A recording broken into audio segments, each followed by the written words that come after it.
بسم الله الرحمن الرحيم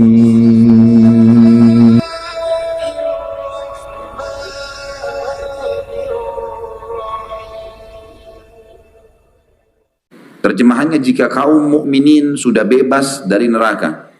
Kalau ini nggak dijelaskan, mungkin Bapak Ibu akan faham ada orang-orang beriman yang masuk ke neraka. Maksudnya adalah orang-orang neraka ini masuk neraka dulu kemudian keluar, bukan mereka yang dimaksud. Maksudnya adalah sampai di sini dikasih tulisan kecil di situ, tambahkan sampai kalimat jika kaum mukminin sudah bebas dari neraka, maksudnya lewat di atas neraka melalui sirat. Jadi orang-orang yang tadi harus melewati sirat untuk masuk ke surga ya. Mereka tertahan di jembatan, tadi saya bilang terjemahannya adalah juga bisa lapangan yang luas. Di antara surga dan neraka, maksudnya ini sebenarnya di hadapan surga, karena neraka sudah lewat. Tadi melewatin sirat itu di atas neraka, sudah dilewatin.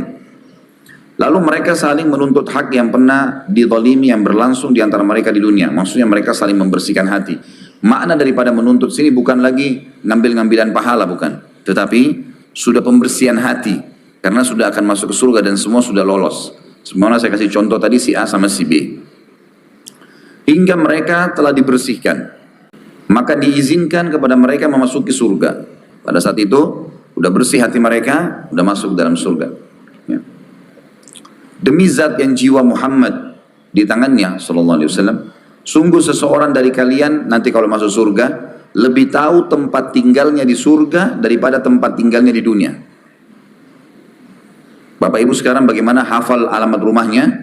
Nanti kita di surga lebih tahu istana kita di surga daripada rumah kita di dunia. Ada rincian di sini. Kata ulama hadis, bagaimana memahami makna dari dia lebih tahu rumahnya di akhirat di surga daripada di dunia. Padahal rumah kita di akhirat kita belum lihat kan. Maka mereka hubungkan dengan hadis-hadis yang lain. Yang pertama adalah hadis yang menjelaskan tentang siapapun yang rindu ingin bertemu dengan Allah, kata Nabi SAW, Allah rindu ingin bertemu dengannya. Ini pernah saya jelaskan di bab kita di Minhajul Muslim tentang kematian. Dan siapapun yang benci bertemu dengan Allah, Allah benci bertemu dengannya. Maka para sahabat selama 3 hari mereka sedih mendengar hadis ini, ketakutan. Nabi SAW melihat ada apa nih, kenapa mereka bersedih. Sampai beliau masuk ke dalam rumah, menemui Aisyah pun lagi menangis. Lalu Nabi SAW tanya, kenapa wahai Aisyah? Kata Aisyah radhiyallahu anha, ya Rasulullah, hadis yang anda sampaikan betul-betul mengoyakkan hati kami nih. Siapa yang rindu bertemu dengan Allah, Allah rindu bertemu dengannya. Ini bukan rindunya manusia, rindunya Allah kepada kita. Ini satu hal yang luar biasa bobotnya. Dan bagaimana caranya rindu ketemu sama Allah nih? Apakah cukup dengan amal saleh? Kita tahu kalau kita rindu ingin bertemu dengan orang kan, kita luar biasa ya, mengejar, mengatur jadwal, pakai pakaian yang bagus. Apa kita sudah kerjain belum itu? Seperti itulah maknanya. Dan siapa yang benci bertemu dengan Allah, Allah benci bertemu dengannya. Aisyah bertanya, ya Rasulullah, makna benci di sini. Apakah kalau kami takut bertemu dengan takut dengan mati, yang mati itu merupakan satu-satunya cara untuk ketemu sama Allah? Gak bisa orang ketemu Allah, gak bisa menuju akhirat kecuali mati kan? Apakah kalau seseorang di antara kami takut mati, berarti dia benci bertemu dengan Allah? Kalau ada orang ditanya, kamu mau mati? Enggak, saya nggak mau mati. Berarti dia benci, nggak mau ketemu Allah. Kata Nabi SAW, bukan begitu wahai Aisyah. Tapi kalau orang mukmin akan meninggal dunia, ini prosesi sebelum pencabutan ruh. Allahu alam waktunya berapa lama, bagaimana prosesnya, hadisnya penyampaian begitu. Kita imani apa adanya. Kalau seandainya seseorang mukmin akan meninggal dunia, akan datang kepadanya malaikat-malaikat. Jadi banyak malaikat yang membawakan berita gembira kepadanya. Ini loh sholatmu, ini loh puasamu, ini loh zakatmu, ini loh hajimu, ini baca Quranmu, ini bakti sama orang tua. Diperlihatkan semua amal soleh yang dia sudah lakukan. Ini begini bentuknya, begini kadar balasannya. Lalu diperlihatkan oleh para malaikat setelah dilihatkan amal-amalnya. Nah, karena kamu begini amalnya, kamu akan masuk ke surga. Ini loh surga. Diperlihatkan penampakan rumahnya di surga, istananya di surga. Pada saat itu, sebelum orang meninggal. Jadi dia jadi tahu, oh istananya begini warnanya, oh begini luasnya, oh ini pintu gerbangnya. Jadi dia tahu. Karena pada saat itu diperlihatkan. Maka karena dia lihat semua itu dan dia suka, maka dia pun rindu ingin bertemu dengan Allah. Maksudnya ingin mati segera supaya mendapatkan apa yang dijanjikan tadi.